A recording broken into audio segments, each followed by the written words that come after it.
اس میں قوت پیدا ہو جاتی ہے۔ 9/11 کے بعد پروپیگنڈا کر کے بہت زیادہ بدنام کیا گیا، فلمیں بنائی گئیں، آئے دن میڈیا پہ ڈیبیٹس رہیں، کتابیں رہیں، مسلمان کا مطلب ہی گویا دہشت سے جوڑ دیا گیا، اسلام کا مطلب دہشت سے جوڑ دیا گیا، کیا کیا باتیں ہوئیں۔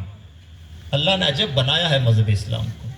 جب اتنا زیادہ بدنام کرنے کی کوشش ہوئی تو لوگ کہنے لگے اسلام کیا بلا ہے، کیوں اس کے لوگ اتنا ہاتھ دھو کے پیچھے پڑے ہیں؟ تو لوگوں نے اسلام کے بارے میں پڑھنا شروع کیا، تو دنیا نے بدنام کر کے لوگوں کو یہاں تک پہنچایا اور اسلام یہاں سے یہاں تک پہنچ گیا۔ کچھ یورپ کے کچھ ممالک میں پر ایئر جہاں 10,000 لوگ کلمہ پڑھتے تھے، 9/11 کے بعد کلمہ پڑھنے والوں کی تعداد 40,000 ہو گئی۔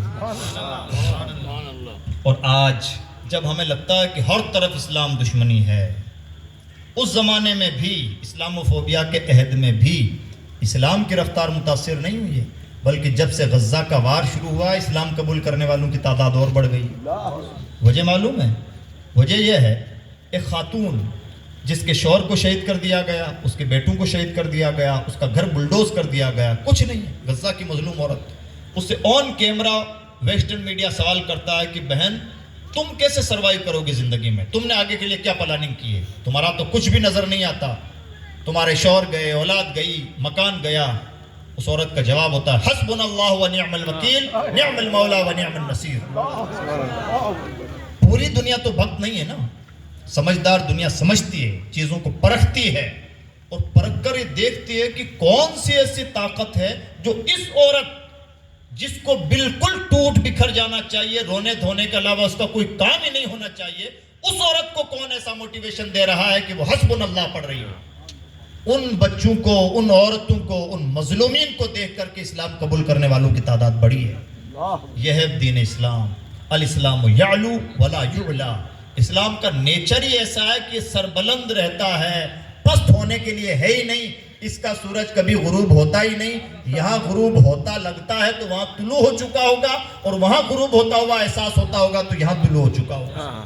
اسلام کی فطرت میں، قدرت میں لچک دی ہے۔ ہماری خوش قسمتی یہ ہوگی کہ اللہ کے رسول نے جس مذہب کے لیے اتنی قربانیاں دی، صحابہ نے دن کو دن، رات کو رات، اولاد کو اولاد، شہر کو شہر، کچھ نہ سمجھا۔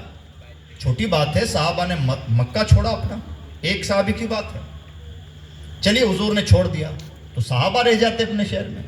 یہی نہیں کہ مکہ چھوڑا ہے، ابو بکر مدینہ پہنچے ہیں، ابو بکر کے بیوی بچے مکہ میں موجود ہیں۔ یہ قربانیاں دی ہیں صحابہ کرام نے، بعد میں ہجرت کر کے لوگ پہنچے ہیں۔ اس بات کی فکر نہیں ہوتی تھی کہ بیوی بچوں کا پیچھے کیا ہوگا، ہم تو مرے جا رہے ہیں صبح سے شام تک، نہ کوئی حلال و حرام کی تمیز، بیوی بچوں کا پیٹ پالنا ہے، اب اس کے لیے جو کرنا پڑے سو کرنا پڑے۔ جب ابو بکر جیسا جذبہ ہوتا ہے، بیوی بچوں کا کیا ہوگا یہ بعد کی داستان ہے۔ امام الانبیاء کا اشارہ کیا ہے، وہ پہلا ہے۔